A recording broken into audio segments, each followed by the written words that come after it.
Esa euforia que están escuchando sin Doña Euforia es porque este espacio que ustedes están viendo en este momento es parte de lo que ahora pertenece a otro.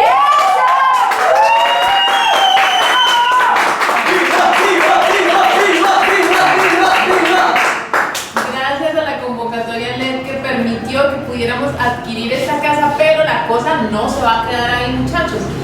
A partir de este momento, la Baki va a ser el lugar donde usted puede, desde 3.000 pesos, hacer parte de este sueño que es ampliar la casa y hacer que el festival Entre Cuentos y Flores tenga como casa, ¿qué cosa? ¡Viva Panamá! ¡Otra vez!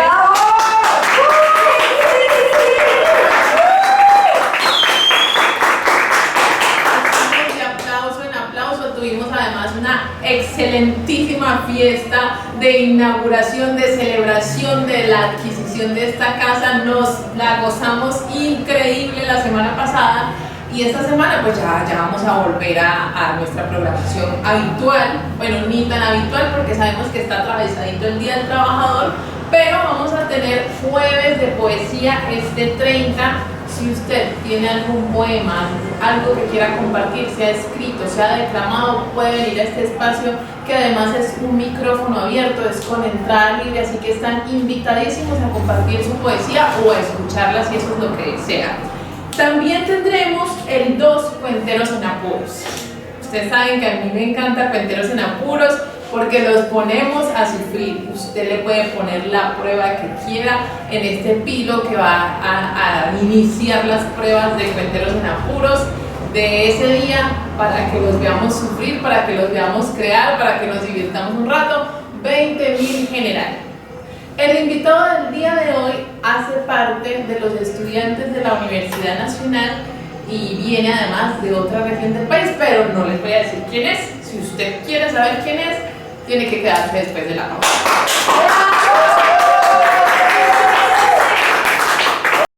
Te invitamos a que seas un constructor de este sueño.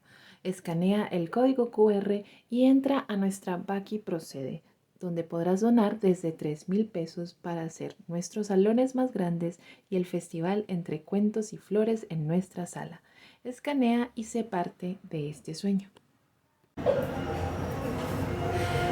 Ya saben que todavía nos quedan números de la revista Contante y Soñante, donde además de agradecerles a todos los que han hecho posible este sueño, también hay unos artículos muy interesantes, cuentos de los estudiantes de nuestra escuela y además una reseña de los premios Platea y los premios Don Quijote en Cuentería de nuestro queridísimo cuentero Freddy Ayala.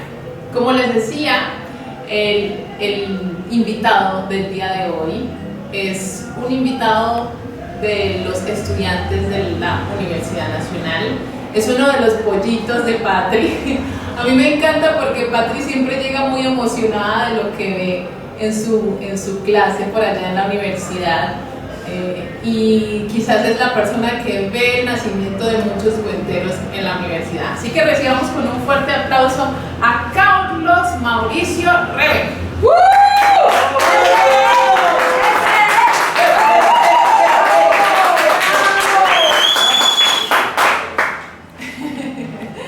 Carlos, ¿cómo estás? Muy bien, gracias a Dios. Bienvenido a la Casa de los Cuentos, tu primera vez en Viva Palabra. Sí, mi primera vez en Viva Palabra.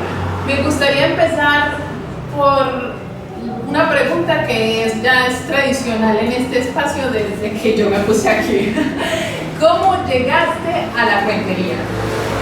Bueno, mis inicios en la cuentería fueron por este taller que da la profesora Patricia de expresión oral en la Universidad Nacional, pero hace mucho tiempo, cerca de unos 6 años que vi ese taller.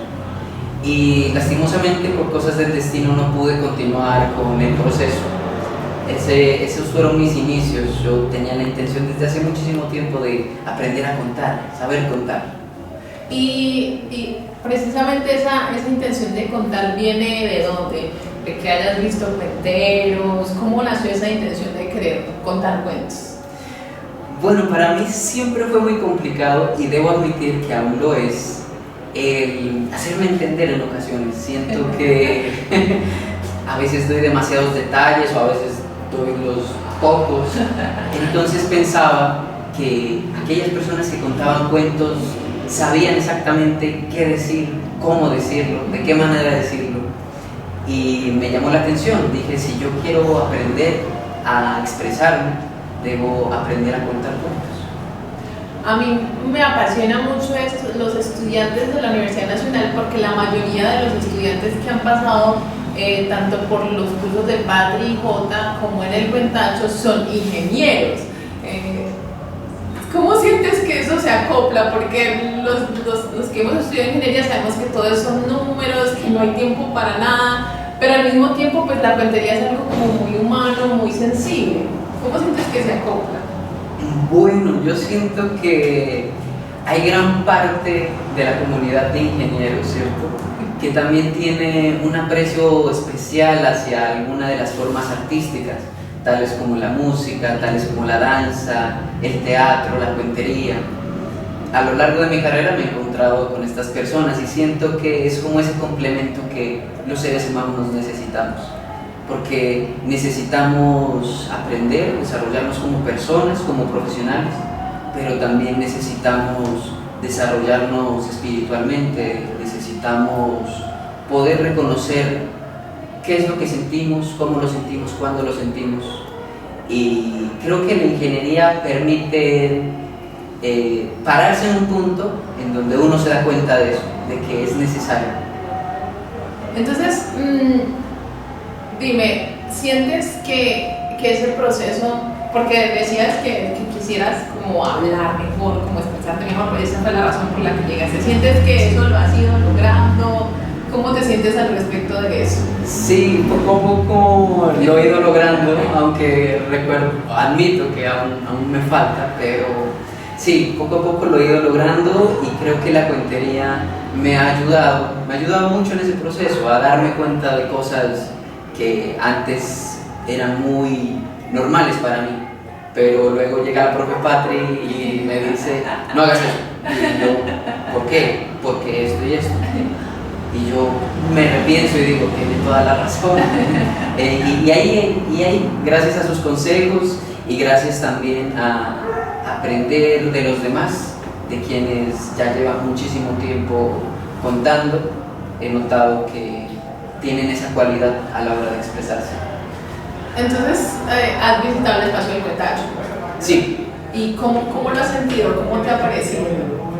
Es un espacio muy cálido. Sí, yo es pasar por el aula y escuchar que están incentivando a todos a que vengan a escuchar el Cuentacho, que tenemos los cuenteros, que tenemos los pilos, que tenemos un montón de cosas.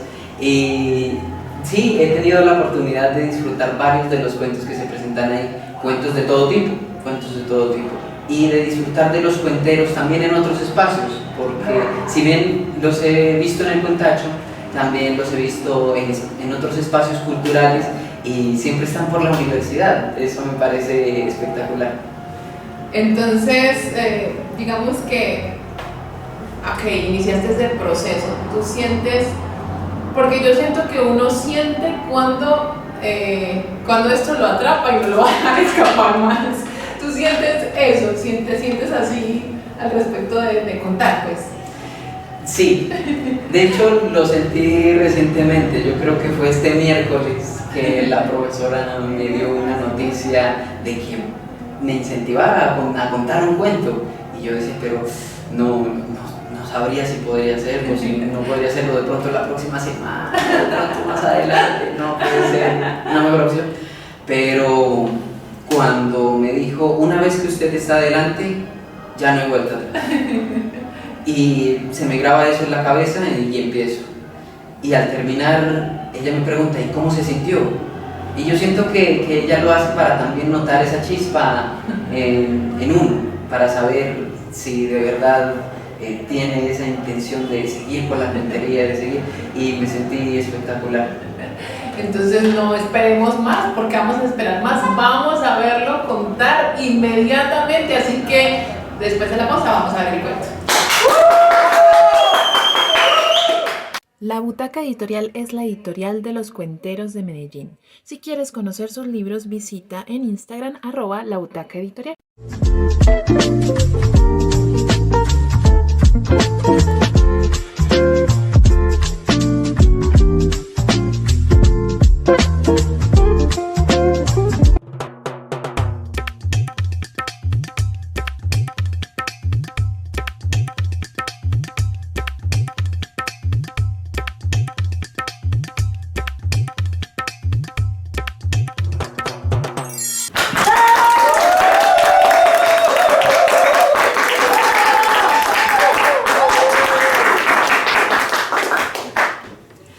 Hace muchísimo tiempo, en la provincia de Han, en la antigua China, se encontraba el maestro pintor Wang Fo y su discípulo Ling. Ling llevaba a cuestas la bóveda celeste. Llevaba un saco que tenía los lienzos que encapsulaban el mar, los ríos, la selva, los grandes valles y las montañas escarchadas. Wang Fo y Ling eran pobres, puesto que Wang Fo decía que no valía la pena tener ninguna posesión que no fueran pinceles, pinturas, lacas o lienzos, todo aquello que pudiera concentrar el arte. Ling conoció a Wang Fo como compañero de mesa en una taberna. Wang Fo estaba tomando y tomando y tomando para emborracharse y así poder pintar mejor el rostro de los borrachos. Decía que era la única manera en la que se podía hacer bien, para poder captar aquellos detalles de lo sonrojado que estaban las mejillas de aquellos borrachos, el sudor que bajaba por su frente y cómo la iluminación de las velas y de los rayos interactuaban con sus caras. De pronto, en la taberna sonó un estruendo, un rayo, que Wang Fo logró pintar con tal destreza que Ling se quedó impactado. Ling le tenía miedo a los rayos en ese entonces, pero al quedarse captivado por el lienzo de Wang Fo, nunca más le tuvo miedo a los rayos. Ling notaba que Wang Fo era un viejo pobre y por lo tanto esa misma noche le había ofrecido que fueras a su casa para que se quedara a dormir. Llegaron a la casa de Ling y Ling empezó a notar que aquel rojo que tenía en sus paredes realmente no era un rojo, era el color que tiene una mandarina justo antes de estar en putrefacción. Notaba que las enseñanzas de Wang Fo empezaban a llenarse en su corazón. A la mañana siguiente, Wang Fo conoció a la esposa de Ling. La esposa de Ling era una mujer preciosa, era tierna como una flor, dulce como la leche y salada como una lágrima. Wang Fo entonces la tomó como musa, la pintaba a todas horas del día. Pronto, cuando Ling notaba aquellos retratos que hacía de su propia esposa, quedaba impactado, quedó enamorado de los retratos, pero quedó tan enamorado que le gustaron más que su propia esposa. Su propia esposa se disgustó ante esto. ¿Cómo podía ser que ella, siendo de carne y hueso, pudiéndola palpar, Wang Fo prefiriera un lienzo, un pedazo de papel que no podía tocar, ni al cual le podía hablar? Ella se puso muy triste. Una mañana, Wang Fo y Ling llegaron a la casa. Y en lo alto del cerezo que está en el patio de la casa, encontraron colgando una bufanda, y enrollada la bufanda estaba el cuello de la esposa de Ling. Fue una escena demasiado triste. Ambos quedaron impactados, pero en ese momento Wang Fo solo pudo notar aquellos detalles que solo se notan cuando las personas acaban de fallecer. Ese color de la piel tan pálido, tan verduzco, tan morado. Lo único que pensó es: tengo que poder plasmar esto. Y así le pidió a Link apresuradamente que preparara sus colores, que preparara los lienzos para que él pudiera capturar esa escena. Preparar los colores era una tarea tan complicada que en ese momento para Link no cupo ni una lágrima.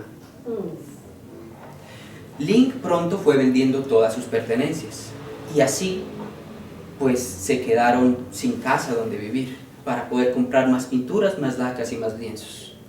Pronto el pueblo en el que estaban ya no les ofrecía caras nuevas, ya no les ofrecía paisajes nuevos. Entonces Wang Fo tomó la decisión de errar por la provincia de Han. Así se fueron errando, pero su presencia llamaba la atención de todas las personas y reconocían al gran pintor. Todas las personas se acercaban a él y les decía: píntame un perro guardián, píntame un jardín, píntame una bella mujer. Pues eran obras que representaban de tal manera, con tal vitalidad, la realidad, que parecía que estaban en el presente. Un día llegaron a las puertas del Palacio Imperial. Cerca, el emperador notó su presencia. Llegaban los guardias a llevarse a Wang Fo y a Link. Se los llevaron esposados hacia el emperador. Ellos no sabían por qué. Mientras se los llevaban, Wang Fo y Link pensaban: ¿qué mal habrán cometido para que el emperador los trate de esta manera? Cuando llegaron frente al emperador, cabizbajo y de rodillas, Wang Fo dijo: emperador, lamento si alguna vez he hecho un retrato tan mediocre de su persona. Entonces el emperador se levantó de su asiento y le dijo: no es eso, Wang Fo. Te voy a contar mi historia. Cuando era apenas un niño, mi padre me privó de la libertad y me encerró en un cuarto. Me dio lo necesario para vivir y tus pinturas. Yo crecí con tus pinturas. Crecí pensando en el mundo que había detrás de las 4 paredes que me encerraban. Contemplé un mundo precioso a través de ellas. Pronto, cuando maduré, mi padre me dio la libertad y me permitió observar el mundo.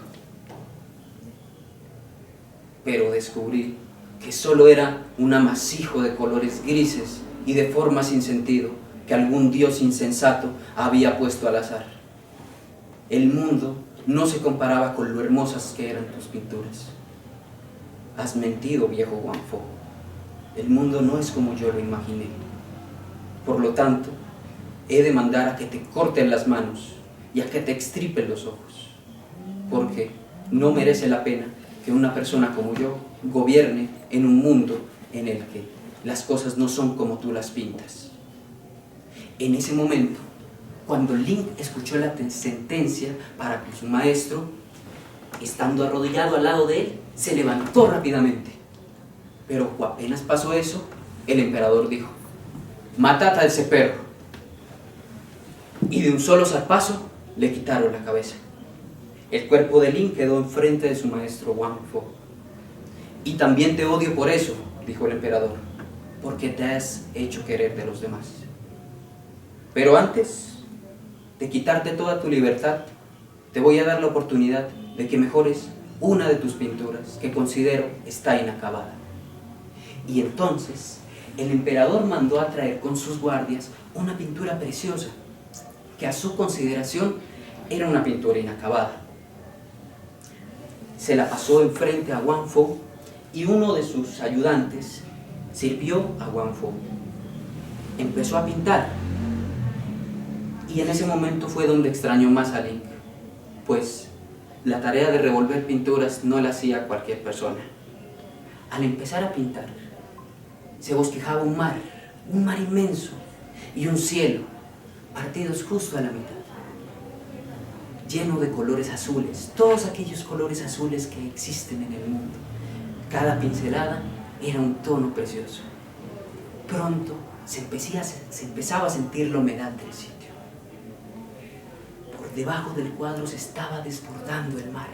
El mar empezó a llenar todo el recinto en donde estaban y empezaba a subir por los talones, por las rodillas, por las caderas.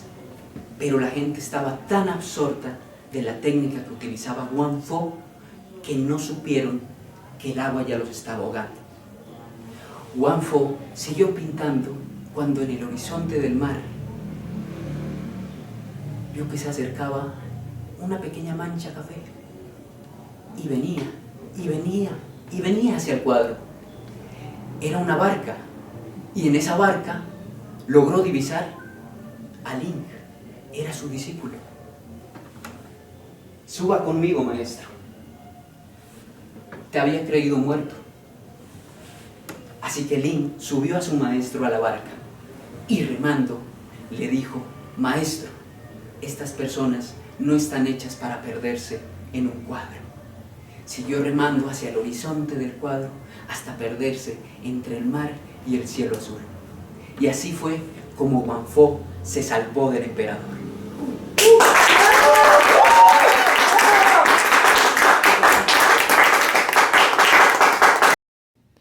En Dulce Artesana, Café y Repostería Artesanal, convertimos el amor en dulzura y nuestros ingredientes en porciones de felicidad.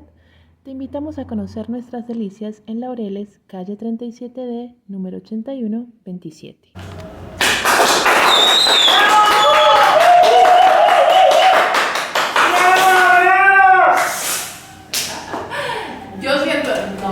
Yo les voy a confesar una cosa, a mí no me parece, a mí me parece que nos están engañando porque ese cuento estaba demasiado bien contado. Aquí hay un secreto que tenemos que saber. Cuéntame, ¿cómo te preparas? Él dice que es la primera vez. ¿Ustedes le creen? Yo no le creo. ¿Cómo te preparaste para contar ese cuento? Bueno, de hecho fue después de que la profe me dijera, y me preparé en casa, cerré las cortinas de mi cuarto, me puse una lámpara enfrente simulando la vista de los espectadores y empecé con un cronómetro en la pantalla de mi computador a contar, a repetir, a contar. Era un proceso un poco tedioso, pero lo repasé más o menos como unas 4 veces porque me sentí muy nervioso, de hecho. Porque además es un cuento con muchos detalles. Con muchos cambios como como giros hacia dónde va, uno va como aquí, bueno, sí, aquí como que el cuento no, fueron para otra parte, Dios mío, ¿qué va a pasar? ¿Qué va a pasar? Pero además prepararlo con esos giros quizás es como más complejo. ¿Por qué elegiste ese cuento? ¿Qué te llamó la atención de él? Ese cuento, un profesor nos lo enseñó en una materia que cursé que se llamaba Retóricas y Poéticas del Último Cuadro, una materia que nos enseñaba un poco de la historia del arte. Y más o menos a mitad del semestre hablábamos sobre el arte y sobre la visión asiática de lo que era. Y nos introdujo este cuento, que es un cuento muy bonito. Entonces me quedé encantado por esa calidad de los detalles, por ese mensaje subliminal que tiene al fondo, por todas estas cosas. Yo dije, algún día me gustaría que la gente conociera un poco más de él. Qué lindo. Yo siento que los cuentos lo buscan a uno, lo encuentran y se quedan con uno, y cuando es el momento, llega el momento de contarlo. Estaba escrito, muchachos, estaba escrito. Y me parece además un cuento muy bonito porque tiene mucho que ver con cómo el arte nos cambia como la vida, cómo el arte nos saca de la realidad, cómo el arte nos transforma. Ahorita detrás de cámaras estábamos hablando un poco, porque yo le decía, no puede ser, tú nos estás engañando y contaste antes, eres familiar de Juan Pablo Revelo, algo está pasando aquí, porque además él viene de Nariño, ¿verdad? Juan Pablo Revelo es un cuentero muy querido en esta casa porque viene precisamente de la zona de Nariño. ¿Sientes que, porque nos contaba ahorita detrás de cámaras, que pues está involucrado como en el mundo de la música, se ha presentado digamos, esos son como más bien recitales, ¿verdad? ¿Sientes que eso te aportó para poder como pararte en escena? Porque de todas maneras, digamos, el acto escénico tiene mucho que ver con tener como cierta seguridad, y se le notaba al muchacho, a pesar de que digas, no, estaba muy nervioso. Sí, Sí, porque bueno, desde pequeño, cuando estaba en el colegio, aprendí a tocar un par de instrumentos y teníamos algunas presentaciones. Poco a poco me fui volviendo como este protagonista que tiene que presentar un grupo, que tiene que cantar una canción solo y enfrentarme al público constantemente durante bastante tiempo me ha ayudado a no temer, o bueno, así, si es que acaso temo, llegar al escenario y con valor enfrentar ese temor. Me parece maravilloso, pero entonces eso quiere decir, porque bueno, digamos estás iniciando en este proceso, pero yo lo voy a echar al agua, pues yo cuentera metida también. Eso quiere decir que te vamos a ver en el Festival Medellín, si cuenta estrenarte, porque creo que además lo acabamos de ver, que hay futuro ahí como cuentero, ¿verdad? Ya lo comprometí, ya no tiene forma de escapar. Para ustedes también es la invitación, el Festival Medellín 50 tiene las inscripciones abiertas, estamos esperándolos porque queremos que la fiesta de la palabra sea grande y todos ustedes están invitados a inscribirse, niños, abuelos, departamentales, personas con más experiencia y además los cuenteros profesionales. Recuerden que es un espacio maravilloso. Entonces sí te vamos a esperar en el festival, ¿sí o no? Nada, encantadísima de tenerte por aquí. Me gustaría que te despidas de los televidentes. Bueno, un saludo a los televidentes y espero que se encuentren muy bien con este fantástico programa. Y muchas gracias a ustedes que nos ven y nos vemos la próxima semana.